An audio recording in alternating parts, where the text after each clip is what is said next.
Dear Kuya Poy, pakitago na lamang po ako sa pangalang Tina. 38 years old na po ako mula dito sa Zambales. Naging single po ako for 12 years. Pero Kuya Poy, by choice yon. Ayaw ko na sanang magkaroon ng karelasyon. Naging masaya na akong maging ninang na lamang ng mga anak ng mga kaibigan ko. Pero alam mo Kuya Poy, dahil sa lalaking ito na isang byudo, ay nabago ang pananaw ko pagdating sa pagkakaroon ng boyfriend at partner sa buhay. Magkatabi lamang ang bahay namin ni Jacob at nasaksihan ko kung gaano kasaya ang married life nila ng asawa niya noon. Napasabi pa nga ako sa sarili ko na parang gusto ko na ring mag-asawa. Kasi kapag nakikita ko sila, ay parang perfect ang buhay nila Jacob. Pero sa hindi nga po inaasahang pagkakataon, ay biglang inatake sa puso ang wife ni Jacob. Akala ko nga po noon ay lilipat na siya ng bahay matapos ang biglaang pagpanaw ng misis niya. Pero nanatili pa rin naman siya sa bahay nila kahit na nag-iisa na lamang ito sa buhay. Sa totoo lang, Kuya Poy, ay nasaksihan ko rin kung papaanong nalugmok si Jacob nang biglaang mawala ang asawa niya. Wala siya halos kinakausap na kapitbahay. Laging nakayuko, lagi ring madilim ang kanilang bahay at wala ring bumibisita. 3 taon ko yun paulit-ulit na napapansin at tanging mga tingin lang ang mga nagawa ko kay Jacob. Dahil mas pinili kong hindi namang himasok pa sa buhay niya dahil nasa punto pa rin ito ng paghihinagpis. Hanggang isang araw nga Kuya Poy ay nakita kong lasing na lasing si Jacob na halos hindi na talaga makatayo. Pumasok siya sa bahay niya na kumagapang, literal. At dahil nga sa sitwasyong nasaksihan ko, ay pinili kong tulungan ang aking kapitbahay na si Jacob. Matapos ngayon, ay doon kami unang nagkausap. Nalaman ko, kaya pala siya lasing na lasing ng araw na yun, ay dahil 3rd death anniversary pala ng wife niya. Matapos nga po ang tagpong yun at mahimasmasan na si Jacob, ay nagsimula na rin kahit papaano ang aming pag-uusap bilang magkapitbahay. Madalas akong magdala ng pagkain sa kanya kasi alam ko namang hindi naman talaga siya mahilig na magluto. At sa nakikita ko, halos puro pa-deliver lang ng pagkain. Sa paglipas pa ng mga buwan, Kuya Poy, dahil hindi na bago sa amin ang kakaibang samahang nabuo sa pagitan namin ni Jacob, ay dumating na lang sa punto na exclusively dating na pala kami. Sa totoo lang, ay malaki na ang pinagbago niya mula sa dating malungkutin, ay naging madaldal na rin siya at masayahin kahit papaano na never kong nakita sa kanya bago ko pa siya makilala ng lubusan.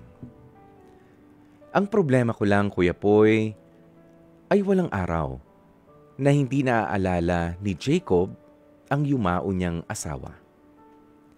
Lagi niyang nababanggit kung gaano ito kaganda, kabait, at kagaling magluto. Kapag hindi siya nagre-reply sa akin, alam ko na kung saan nagpupunta si Jacob. Doon sa puntod ng asawa niya. Halos araw-araw niyang binibisita ito at halos araw-araw din ang kanyang pag-iyak doon. Hindi ko tuloy mahanap kung naasan na ako sa puso ni Jacob, Kuya Poy. Sa totoo lang, may nangyayari na sa amin. Pero hindi pa rin niya makalimutan ang asawa niya. Naiintindihan ko naman yon. ultimate love niya yun eh. Pero bakit siya pa rin ang gumagawa ng paraan para makita naman ako? Siya pa rin ang nagyayaya sa akin. At si Jacob pa rin ang nagsasabing masaya siya sa presensya ko. Ang saya niya kapag magkasama kami at madalas niyang sabihin na thank you dahil dumating daw ako sa buhay niya. Pero bakit walang araw na hindi niya naaalala ang asawa niya? Okay lang sana kung sa loob niya na lamang ito nararamdaman. Pero sinasabi niya talaga ito sa akin out loud. Sa harap ko pa mismo, Kuya Poy. Noong una ay okay lang. Pero ngayon nga na nagmamahalan na kami, ay nagiging masakit na rin. Masasabi kong napaka-insensitive ni Jacob minsan. Pero, sorry naman siya ng sorry. Yun ang madalas niyang sinasabi kapag pagsasabihan ko at pinupuna ko ang mga kilos at mga gawin niya sa akin. Pero Kuya Poy, normal po ba ito na kahit ilang buwan na kaming nagde-date ni Jacob, ay lumalabas pa rin sa kanyang bibig ang tungkol sa yumao niyang asawa? 3 taon na ang nakalilipas. Sakaling makarating at mabasa po ninyo ang kwentong ito, ay umaasa ako na mabigyan niyo po ako ng payo. Dahil sa totoo lang, ay naguguluhan na talaga ako sa mga ipinapakitang kilos at sinasabi ni Jacob. Mahal niya na ba talaga ako o nakikita niya lang ang yumaong asawa niya sa akin? Lubos na naguguluhan, Tina. Napakinggan nga po natin ang kwentong ibinahagi sa atin ni Tina kung saan ay siya ay in a relationship na ngayon sa isang lalaking biyudo na si Jacob. Okay, kapitbahay nila, pero ito lang linawin natin, wala naman ho siyang pagtingin talaga nung sila ay simpleng magkapitbahay pa lang. Dito kay Jacob, nakikita niya lang yung mag-asawa noon, wala ring inggit, kundi ay nangangarap siya na sana ay magkaroon din siya ng ganong klase ng relationship. Nga lang po, sa biglaang pagpanaw ng asawa nitong si Jacob, ay doon din naman nag-umpisa ang kanilang pagiging magkaibigan ng kanyang kapitbahay na biyudo. Okay? Kung saan nga ngayon ay naging espesyal na ang kanilang pagtitinginan sa isa't isa. Nga lang, ang problema, 3 taon na po ang nakalilipas simula ng mabiyudo itong si Jacob at in a relationship na itong si Jacob at si Tina, ang ating letter sender ngayon, ay para bang madalas pa rin daw na binabanggit at sinasabi nitong si Jacob ang tungkol mga bagay na ginagawa, itsura, kung gaano kabuting tao naman ang kanyang yumaong asawa. 3 years na ang nakalilipas. Ito po ang ilan sa inyong mga reaksyon. Sabi niya Jennifer Fernando, Tina, matauhan ka na. Mahal niya pa ang asawa niya. Bigyan mo muna siya ng panahon na makalimutan niya ang namatay na asawa niya. Ngayon, pagka nakalimutan na niya at binalikan ka niya, ibig sabihin ikaw na talaga ang mahal niya sa ngayon. Yan po ang reaksyon ni Jennifer. Samantala, ito namang si McCoy, ang sabi niya, Ate Tina, tutulong ka lang, walang jowaan. Lalo sa halatang hindi pa naman talaga nakaka-move on. Hinay-hinay lang sa pamimigay ng sarili ng libre at papunta na ng pagiging rebound. Kung interesado ka talaga, just be there as a friend at walang extra intimacy. Ayun, sabi niya, awit naman doon sa free taste agad. Ayun lang. Uy, hindi parang parang dahan-dahan naman. Ang kanilang pagiging pagkakaibigan McCoy, hindi naman biglaan nung lasing, hindi naman. Doon lang nag-umpisa na tulungan niya kasi susuray-suray. Yung pala yung 3rd anniversary no, ng kamatayan nung asawa nitong si Jacob. Hindi naman parang ipinamigay nitong si Tina yung kanyang sarili. Eto si Leo Villasor, sabi niya, if I were you, Tina, just tell him the truth. Na nararamdaman mo. Tuwing ikinukumpara ka niya sa nasira niyang asawa, sabihin mo na nasasaktan ka at sabihin mo na patahimikin niya na rin ang asawa niya dahil nandyan ka naman na, or else maghiwalay na lang kayo. Prangkahin mo and just wait for his reaction regarding dito sa ikino-complain mo. Okay. Sabi naman ni Trina Loresca, hello Tina, kailangan mo nang maging open kay Jacob. Sabihin mo sa kanya na kung ano ang nararamdaman mo. Baka kailangan niya pa ng mas maraming panahon, more time, para mag-move on.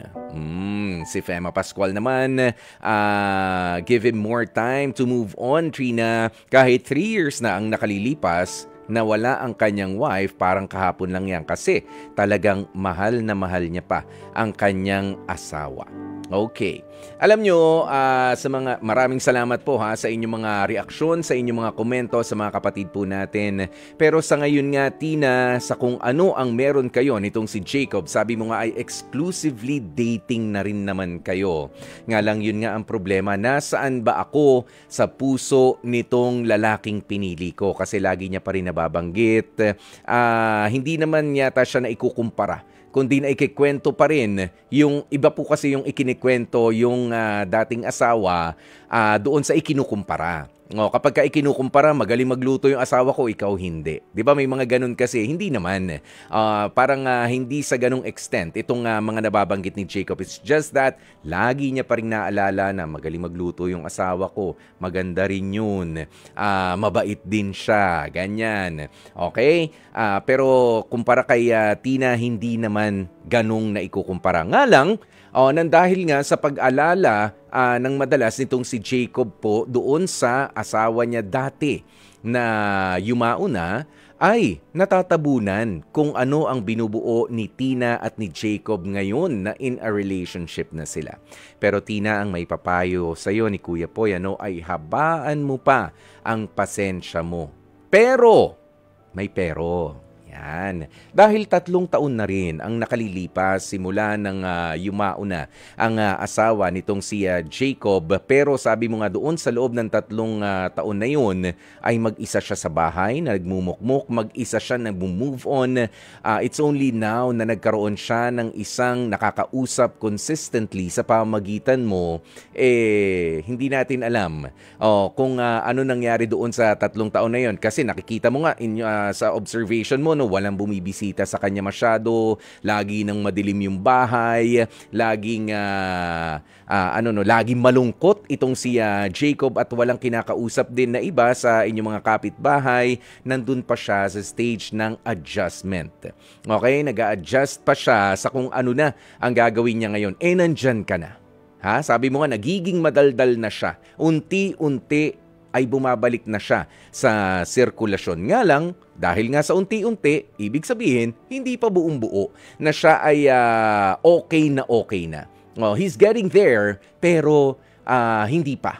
Hindi pa. Kaya habaan mo pa ang iyong pasensya. Pero nga, totoo yung sinabi ng ilan sa mga nag-comment sa atin na kailangan mo na magpaalala kay Jacob at dalas-dalasan mo yung pagpapaalala sa kanya na kailangan niya na ring tanggapin na wala na ang asawa niya. Okay? Alam nyo, kailangan maipaliwanag din dito kay Jacob, Tina, na hindi naman kailangan bitiwan niya o talikuran yung pagmamahal sa yumao niyang mahal sa buhay sa kanyang asawa. Pero kailangan din niyang kilalanin at pangalagaan at pahalagahan ang pag-iibigan na meron kayong dalawa ngayon dito sa mundo ng mga buhay. Kailangan ganyan yung message.